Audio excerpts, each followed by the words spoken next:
India கூட்டணியிலிருந்து மட்டும்தான் cross voting நடந்துச்சா அப்படின்னு சொல்லி கேட்டால் அதை நம்ம சொல்லவே முடியாது.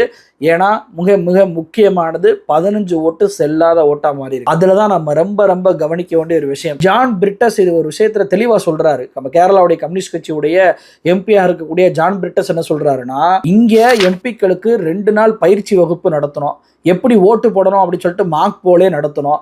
இந்த ஓட்டுல பாத்தீங்கன்னா 1, 2ன்ற நம்பரை தான் மார்க் பண்ண போறாங்க. இதுல எப்படி தப்பா பண்ண முடியும்? அப்போ இந்த 15 செல்லாத ஓட்டு அப்படின்றது ஏதோ ஜென்யூன் மிஸ்டேக்கால நடந்திருப்பதாக எனக்கு தெரியல.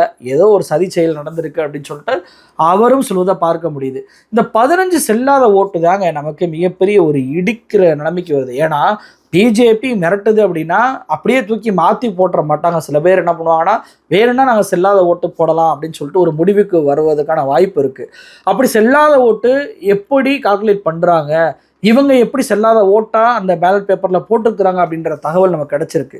முதல்ல இந்த செல்லாத ஓட்டு அப்படின்றத எப்படி கண்டுபிடிக்கிறாங்க, கணக்கிடுறாங்க அப்படின்றத பார்த்தோம் அப்படின்னா, நான் ஏற்கனவே சொல்லியிருக்கேன், துணை குடியரசுத் தலைவர் தேர்தலை பொறுத்த வரைக்கும் அதில் நிறைய வேட்பாளர்கள் போட்டிட்டுலாம் நம்ம இவிஎம்ல போய் ஒரே ஒரு வேட்பாளருக்கு ஓட்டு போடுற மாதிரி ஓட்டு போட முடியாது. எல்லா வேட்பாளர்களுக்குமே ரேங்கிங்ல தான் நம்ம ப்ரிஃபரன்ஸ் பண்ணி ஓட்டு போட முடியும். இப்போ ஒரு வேட்பாளருக்கு பக்கத்தில் ஒரு பாக்ஸ் இருக்கும், அதில் 1 அப்படின்னு சொல்லி நம்ம போடணும். இவருக்கு நான் 2வது இடம் கொடுக்குறேன், இவர் 3வது இடம் கொடுக்குறேன், இவருக்கு 4வது இடம் கொடுக்குறேன்னு கொடுக்கலாம். அப்போ இதில் 2 பேர் தான் போட்டியிட முடியும். அப்படின்றப்ப 1 அப்புறம் 2 இப்படி மட்டும்தான் ஓட்டு போட முடியும். அல்லது எய்தர் 1 மட்டும் போட்டால் போதும், இவருக்கு மட்டும்தான் என்னுடைய ஃபர்ஸ்ட் ப்ரிஃபரன்ஸ், வேறு யாருக்குன்னு கிடையாது அப்படின்னு சொல்லி போடுறது மட்டும்தான். அப்போ எப்படி செல்லாத ஓட்டாக போடலாம்?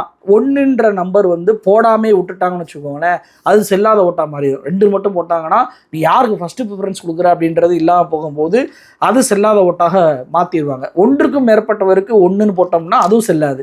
இப்போ சிபி ராதாகிருஷ்ணனுக்கும் 1, சுதர்சன் ரெட்டிக்கும் 1 போட்டோம்னா அதுவும் செல்லாது. 1க்கு பக்கத்தில் 1, 2ன்றதோ அல்லது டிக்கு போடுறாங்களோ இப்படிலாம் போட்டாலும் அது செல்லாது.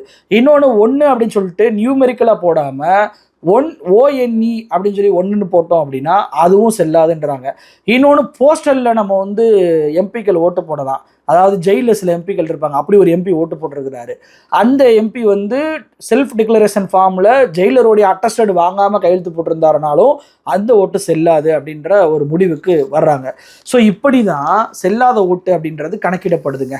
இப்படி ஓட்டு செல்லாமல் போயிடக்கூடாது அப்படின்றக்காண்டி தான். ஏன்னா 2022லையும் 15 ஓட்டு செல்லாமல் போச்சு, 2017 11 ஓட்டு செல்லாமல் போச்சு. அது மாதிரி நடந்துடக்கூடாது என்பதற்காக தான் என்டிஏவும் சரி, இந்தியா கூட்டணியும் சரி, எம்பிக்கள் அத்தனை பேரும் டெல்லிக்கு வர வச்சு பயிற்சி கொடுத்து எப்படி ஓட்டு போடணும்லாம் சொல்லி கொடுத்தாங்க. வெறுமன கட்டத்தில் 1 இல்லை 2ன்னு போடுறதுக்கு எவ்வளோங்க ஆகுது? எவ்வளோ ஒரு சாதாரண எல்கேஜி பிள்ளை கூட சொல்லி கொடுத்தா போட்டுரும். அப்படி இருந்து செல்லாத ஓட்டை அவங்க போட்டிருக்கிறாங்க.